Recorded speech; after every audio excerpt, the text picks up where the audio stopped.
평가 척화 에이전트 구현 완벽 가이드에 오신 것을 환영합니다. 이번 영상에서는 AI가 스스로 결과물을 평가하고 개선하는 시스템을 처음부터 끝까지 구현하는 방법을 배웁니다. 8개의 퀴즈가 포함되어 있어 학습 내용을 점검할 수 있습니다. 먼저 목차를 살펴보겠습니다. 생성기 구현, 평가계기 구현, 평가 기준 설계, 최적화 후 종료 조건, 스트림릿 UI, 그리고 테스트 및 개선까지 7가지 핵심 주제를 다룹니다. 평가 최적화 패턴이란 무엇일까요?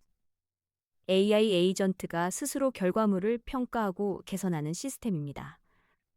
생성기는 초고를 작성하고 평가기는 검토 및 피드백을 제공하며 이 과정을 반복하여 품질을 자동으로 향상시킵니다. 이 패턴이 왜 필요할까요? 기존에는 LLM 출력을 그대로 사용하거나 직접 수정해야 했습니다. 프롬프트를 계속 수정하며 여러 번 시도하는 과정은 시간이 많이 들고 품질이 들쭉날쭉하며 일관성 유지가 어려웠습니다. 평가 최적화 패턴은 이러한 문제를 해결합니다. 생성기의 역할을 알아봅시다. 작가가 초고를 쓰는 것처럼 생성기는 결과물을 만들어냅니다. 완벽할 필요가 없으며 피드백을 받으면 개선된 결과물을 생성합니다. 초기 결과물 생성, 피드백 반영 가능, 점진적 품질 향상이 특징입니다.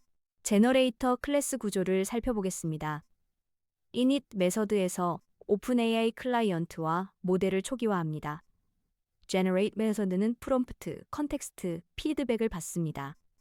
피드백이 있으면 시스템 메시지에 포함시켜 LLM이 이전 문제점을 인식하고 개선할 수 있도록 합니다.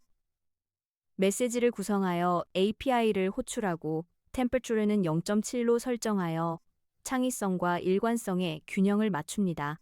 생성기의 핵심 파라미터를 이해해야 합니다.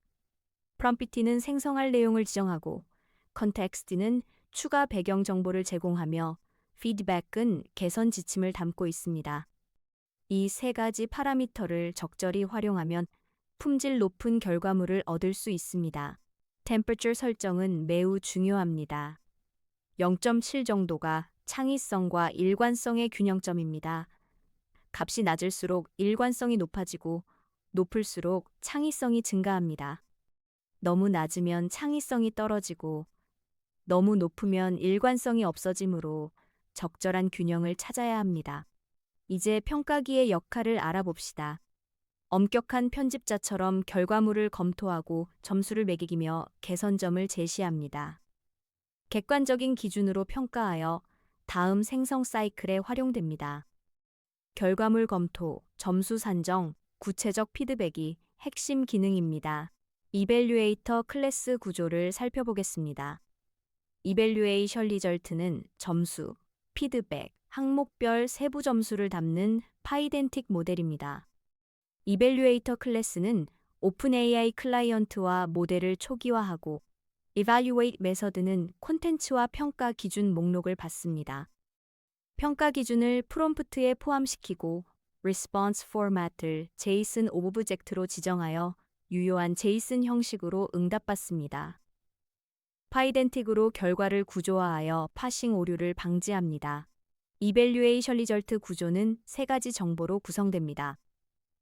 스코어는 전체 점수를, 피드백은 개선 조언을, 크라이테리아 스코어에서는 항목별 점수를 담습니다. 이 구조화된 데이터를 통해 평가 결과를 체계적으로 관리할 수 있습니다. 평가 기준 설계 원칙을 이해해야 합니다. 좋은 평가 기준은 3가지 원칙을 따릅니다. 첫째, 측정 가능해야 합니다. 둘째, 기준끼리 서로 겹치지 않아야 합니다. 셋째, 최종 목표와 연결되어야 합니다. 이 원칙들을 따르면 일관되고 정확한 평가가 가능합니다. 품질 레벨과 평가 기준 코드를 살펴보겠습니다. 퀄리티 레벨 열거형은 점수 구간에 따라 우수, 양호, 보통, 미흡으로 구분합니다. 이밸류에이션 크라이테리아 데이터 클래스는 이름, 설명, 가중치를 포함합니다. 콘텐트 크라이테리아는 주제 관련성, 명확성, 정확성, 흥미도의 4가지 기준과 가중치를 정의합니다. Calculate weighted score 함수는 각 기준별 점수의 가중치를 곱해 종합 점수를 계산합니다. 가중치 시스템을 이해해 봅시다. 각 평가 기준의 중요도를 가중 표현합니다. 주제 관련성은 0.3, 명확성 2호, 정확성은 0.25, 흥미도는 0.2입니다. 중요한 기준에 높은 가중치를 부여하면 전체 점수에 더 큰 영향을 줍니다. 전체 가중치의 합은 1.0이어야 합니다. 최적화 루프란 무엇일까요? 생성기와 평가기를 연결하여 품질을 자동으로 개선하는 메커니즘입니다. 조각가가 작품을 다듬고 바라보고 다시 다듬는 과정을 반복하듯이 생성, 평가, 피드백, 재생성의 사이클을 반복하여 품질을 향상시킵니다. 옵티마이제이션 루프 구현을 살펴보겠습니다. 옵티마이제이션 리절트는 최종 콘텐츠, 최종 점수, 반복 횟수, 히스토리를 담습니다. 옵티마이제이션 루프 클래스는 생성기와 평가기를 멤버로 가지며 런 메서드가 핵심 로직입니다. 먼저 초기 콘텐츠를 생성하고 최대 반복 횟수만큼 반복문을 돌면서 평가하고 히스토리에 기록합니다. 목표 점수에 도달하면 종료하고 그렇지 않으면 피드백을 반영하여 재생성합니다. 루프 작동 과정을 정리하면 먼저 초기 콘텐츠를 생성합니다. 각 반복에서 평가하고 히스토리에 기록하며 목표 점수 도달 시 종료하고 그렇지 않으면 피드백을 반영하여 재생성합니다. 이 순환 구조를 통해 품질이 점진적으로 향상됩니다. 종료 조건의 중요성을 이해해야 합니다. 목표점수 도달만이 아니라 개선 정체, 시간 초과, 비용도 등 다양한 조건을 고려해야 합니다. 무한 루프 방지를 위해 max iterations로 상한을 설정하고 설령 목표 점수에 도달하지 못하더라도 최선의 결과를 반환합니다. 종료 조건 클래스를 살펴보겠습니다. 스탑 컨디션은 추상 클래스로 should stop 메서드는 종료 여부와 이유를 반환합니다. 타겟 스코어 컨디션은 목표 점수 달성을 확인하고 노 임프루브먼트 컨디션은 개선 정체를 감지합니다. patience는 몇 번까지 개선 없음을 허용할지. min 델타는 의미 있는 개선의 최소 폭을 정의합니다. 이렇게 다양한 종료 조건을 조합하여 효율적인 최적화 루프를 구현할 수 있습니다. 스트림릿 UI 구현으로 사용자 친화적인 인터페이스를 만들 수 있습니다. 입력 폼을 통해 프롬프트와 평가 기준을 받고 실시간 진행 상황을 표시하며 최종 결과와 히스토리를 보여줍니다. 이를 통해 에이전트를 쉽게 사용하고 결과를 확인할 수 있습니다. 테스트 및 개선 과정이 중요합니다. 실제 데이터로 테스트하며 평가 기준을 검증하고 조정합니다. 히스토리 분석으로 피드백이 효과적인지 파악하고 비용과 품질의 균형을 찾아야 합니다. 샘플 데이터 테스트, 피드백 효과 분석, 비용 품질 균형이 핵심입니다. 실전 활용 사례를 알아봅시다. 마케팅 문구 생성, 이메일 초안 작성, 보고서 생성, 코드 리뷰 코멘트 작성 등 품질이 중요한 모든 텍스트 생성 작업에 적용할 수 있습니다. 각 도메인의 특성에 맞게 평가 기준을 조정하면 됩니다. 마지막으로 주의사항입니다. 피드백은 3개 이내로 명확하게 작성하고 평가 기준은 3개에서 5개로 제한합니다. 반복 횟수가 너무 많으면 자연스러움이 사라지고 API 호출 비용이 증가하므로 적절한 제한이 필요합니다. 퀴즈 1번 문제입니다. 평가 최적화 에이전트에서 생성기의 역할에 대한 설명으로 가장 적절한 것은 무엇일까요? 4가지 선택지를 보고 생각해 보세요. 정답은 2번입니다. 피드백을 반영하여 점진적으로 개선된 결과물을 생성한다가 정답입니다.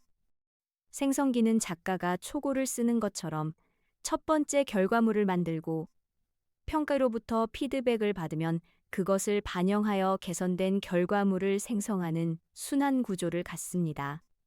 첫 결과물이 완벽할 필요가 없으며 피드백을 통해 점진적으로 품질을 높이는 것이 핵심입니다. 퀴즈 2번 문제입니다.